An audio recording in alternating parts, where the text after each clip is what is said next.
യോഹന്നാൻ എഴുതിയ സുവിശേഷം 5-ാം അധ്യായം 42-ാമത്തെ വചനം. എന്നാൽ നിങ്ങൾക്ക് ഉള്ളിൽ ദൈവസ്നേഹമില്ല എന്ന് ഞാൻ അറിഞ്ഞിരിക്കുന്നു.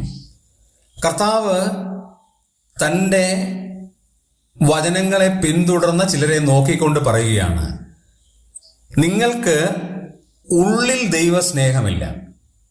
വാക്കുകൾ കൊണ്ട് ഒരുപക്ഷെ സ്നേഹമുണ്ടാകാം, നിങ്ങളുടെ അഭിനയങ്ങൾ കൊണ്ട് ദൈവത്തിൻ്റെ സ്നേഹം ഉണ്ട് എന്ന് പ്രതിധ്വനി ദ്യോതിപ്പിച്ചേക്കാം. പക്ഷേ നിങ്ങളുടെ ഉള്ളിൽ ദൈവസ്നേഹം ഇല്ല.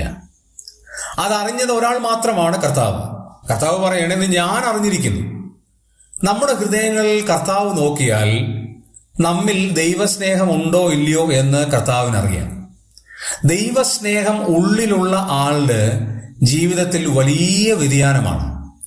ദൈവസ്നേഹം ഉള്ളിലുള്ള ഒരാളുടെ സ്വഭാവത്തിൽ വ്യത്യസ്തമായ ജീവിതാനുഭവമാണ്. ദൈവസ്നേഹം ഉള്ളിലുള്ള ഒരാളുടെ ജീവിതത്തിൽ ആത്മീയ കാഴ്ചപ്പാട് വളരെ ഡിഫറൻ്റ് ആണ്. നമുക്ക് തന്നെ ഒന്ന് നോക്കാം, എൻ്റെ ഉള്ളിൽ ദൈവത്തിൻ്റെ സ്നേഹമുണ്ടോ ഇല്ലയോ.